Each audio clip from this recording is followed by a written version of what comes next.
Hi everyone! Welcome to the Empath Tarot. Guys, another love reading, timeless and general. Take what resonates lang po. Maybe some part of the reading makaresonate kayo, some part of it hindi.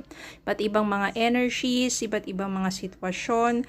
Kaya take what resonates lang po. Siyempre, titignan natin ngayon kung anong mga mensahe, mga gabay sa buhay pag-ibig, love stories, love connections, lessons in life, and guidance. Okay?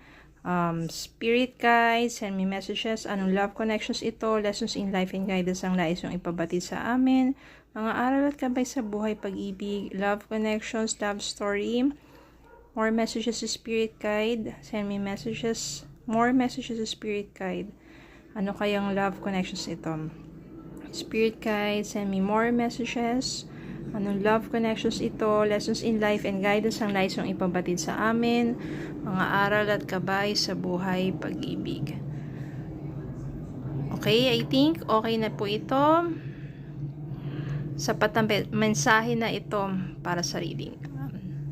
Four of Swords, Queen of Wands, Five of Wands, Page of Wands, the Lovers, Two of Swords, Ten of Cups. Isa pa po, bottom of the deck, Page of Swords. Okay. So, meron ditong Five of Wands. Meaning dito, meron mga pagtatalo, pag-aaway, pagkakagulo, hindi pagkakaunawaan na involve ang iba't ibang mga tao. Ibig sabihin, between the two of you, meron pang ibang ano dito. At malakas ang energy dito na yung person mo, may pinagseselosan yan. Pwedeng ikaw nagselos ka, pero mas malakas energy dito na yung person mo, may pinagselosan yan. Maaring may nakita niya na may kasama ka, pero maaring katrabaho mo lang naman or kaibigan mo na hindi niya mapigilan ng sarili niya na confront ka at yun yung pinagsilosan niya, tapos nag-away na lang kayo ng husto.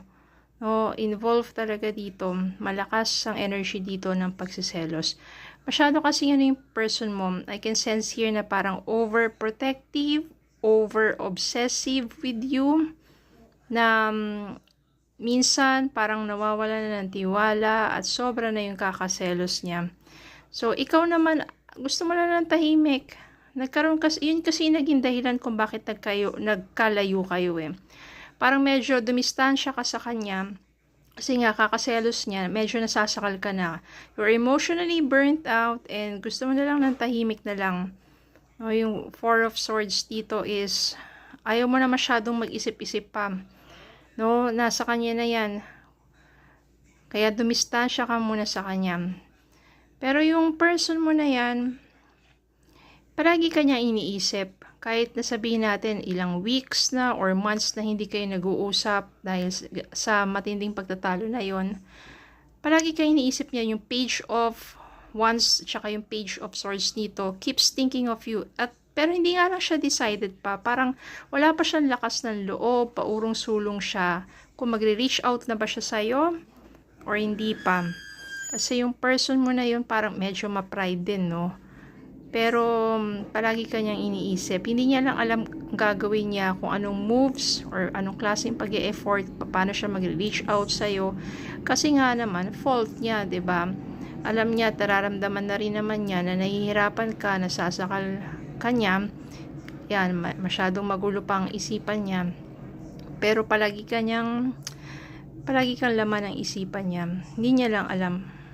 Paurong-sulong pa. Ayan. Naging matindi siguro kasi yung pagtatalo ninyo. May mga nasabing hindi magagandang salita, masasakit na salita. Kaya talagang naging dahilan yun para hindi kayo mag-usap. Nawalan kayo ng communication. Panandalian lang naman to kasi nakikita ko nandito si The Lovers at saka si Ten of Cups. Okay? So, yung mga pagtatalo na yan, minsan talaga lumalabas yung mga sama ng loob, masasakit na salita, kaya nagawa mong give distance. Yung person mo naman, alam naman niya, fault niya. Ayan o, kaya nga nandito yan si Page of Swords and Page of Wands. Gusto niya kasing muli kang makasama. Palagi kanyang iniisip, nare-realize na niya yung mga fault niya. You are sobrang attractive mo kasi. Kaya siguro, i-friendly ka rin. Marami rin talaga lumalapit sa'yo. At yun yung naging dahilan ng mga pagsiselos niya. Ang dami mo kasing mga, sabihin natin, ang dami nag-a-admire sa'yo. Ang daming mga lumalapit sa'yo, mga kaibigan, yan. At yun naman, nagiging insecure kasi yung person mo, no? Yung insecurity na yun na nagdudulot sa kanya para magselos. At yun din naging dahilan ng pagtatalo ninyo. Pero, hindi ka mawala sa isipan niya. And since nandito yung lovers, there's so much love. Parang ano lang nasobrahan. Yun. Sobrang nakakasakal. In a way na nagkakaroon na kayo ng mga pagtatalo, di pagkakaunawaan. Pero, parang kayo pa rin naman sa isa't isa Nandito yung 10 of Cups, ibig sabihin you will build family together. There's so much love, there's so much joy, happiness. Yan. Tingnan natin kung mag-e-effort pa tong person nyo. Ano kaya mga gagawin niya moves? Ano pang iba't ibang mga messages or mga signs? Tingnan natin ngayon. Okay, Spirit guys, semi messages. Iniisip pa siya ng person niya. Anong mga efforts? Anong mga possibilities sa mangyayari? Bukod yung mga panahon. Kung mag-reach out ba siya? Kung paano ba? Or what? Okay. Yan. Nandito yung mga senyales. At nakita ko, lumabas na nga talaga. O, nandito yung 3 of Pentacles. Ibig sabihin yan, makikipag-ayos yan.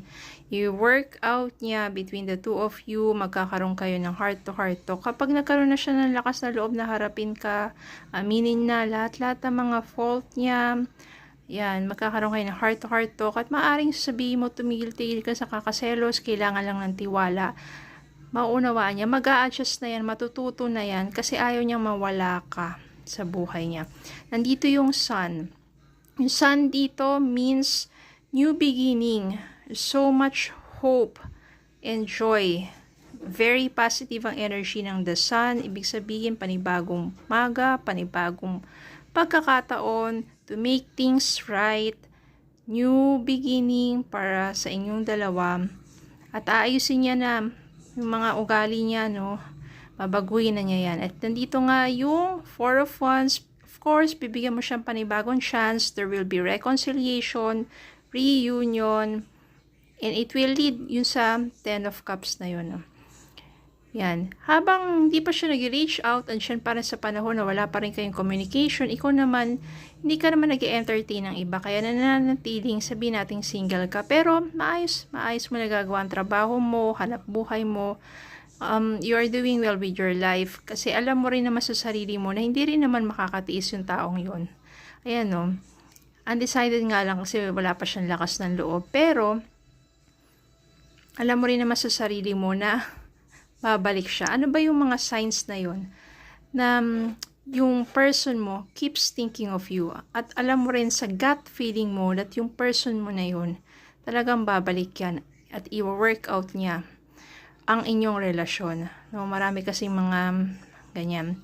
Mga signs na iniisip ka ng person mo at nais niya magbalik, mararamdaman mo yan yung gut feelings na yan. Ano yung mga signs na yon?